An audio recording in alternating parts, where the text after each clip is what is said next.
Okay, this is John from Clock Repairs Merseyside. Welcome back.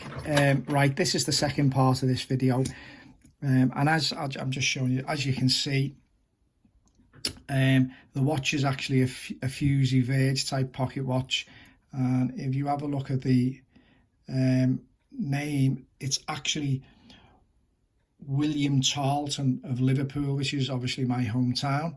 And William Tarleton at one time was actually, I think, in Church Street, which is in Liverpool city centre.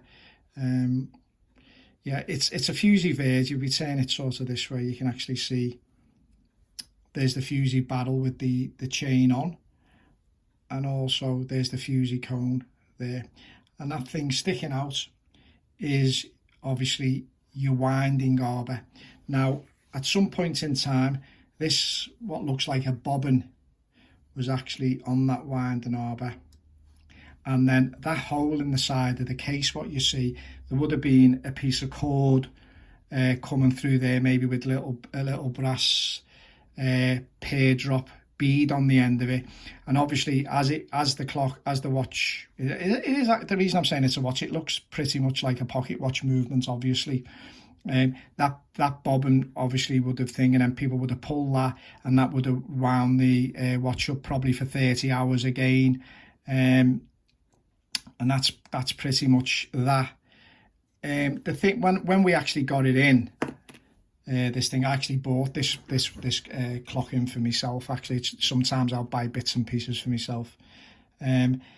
This came in, and it had like a couple of they look like nuts off something, nut and bolt type things, and nut off them. Now, obviously, what you've got to consider is the weight, because obviously if you're applying tension to that winding arbor in the opposite direction that the chain has got to wind back onto the spring barrel, obviously the probabilities are it's probably going to stop it, because the main enemy of a clock movement is friction, or a watch movement is friction. So obviously that wasn't going to be suitable. How long that had been like that, we don't know. It could have been for any number of years, who knows.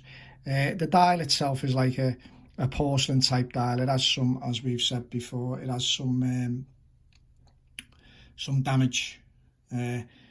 Doesn't look too bad. We could probably do something with that. The only downside sometimes with doing some enamel work is that you can never seem to get the colouring right on it, and so it looks a bit unsightly. So sometimes, depending on where it is, and that's pretty much right in the corner of the clock, it may be just as prudent just to leave it and not bother with it. But other than that, yeah, pretty much, yeah, Fusee Verge, as you can see. There's your sort of crown wheel, if you like. But yeah, it actually if you give it a little twirl, it does. The balance does run freely on it. So I'm sort of saying to myself, it's probably going to be a strip down and a service, and maybe a mainspring, depending. Quite delicate work, to be honest. It's not for the faint-hearted. Let's put it that way. So, but if you apply yourself, and follow a certain rules and be very, very careful, there's no reason why you shouldn't be confident enough to tackle them. My situation would be, my advice to anyone would be to probably get a few old scrap movements of this type and work on them and get the feel for them, and then go from there. But yeah, all in all, quite a nice little thing, and I'm sure when it's done it'll look absolutely beautiful. Someone has already offered me some money for this clock, as is another dealer, but I'm really going to keep it for myself.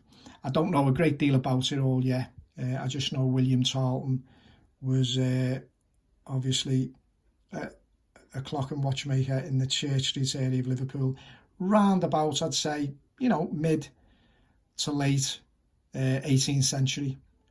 And by all accounts, his work looks quite nice. So this is John from Clock Repairs Merseyside. I'm just going to sign off. I might actually do a video on some books that might be worth having for people who, repair clocks and restore clocks. books. I mean, I can pretty much get through things now without books, but you know, I think they're handy to have by your side now and again. I mean, you know, to just trigger your memory or whatever it is. And the ones I'll pick are what I would consider to be easy reading, if you like. You know, not, you know, easy to read, easy to look at. Not necessarily full of pictures or nothing, just generally easy reading stuff. There's actually a good book from a guy called Lloyd, who actually comes not far, who came from a town not far from me in Southport, and he's pretty straight. He says it how it is, and he doesn't try to overcomplicate it and make it look like a, you know, the black art of something or other. I mean, let's just get on with it. Anyway, I'll leave that for the next video maybe, or it will be some video somewhere. So this is John Bonnell from Clock Repairs Merseyside. You have a great day. Thank you.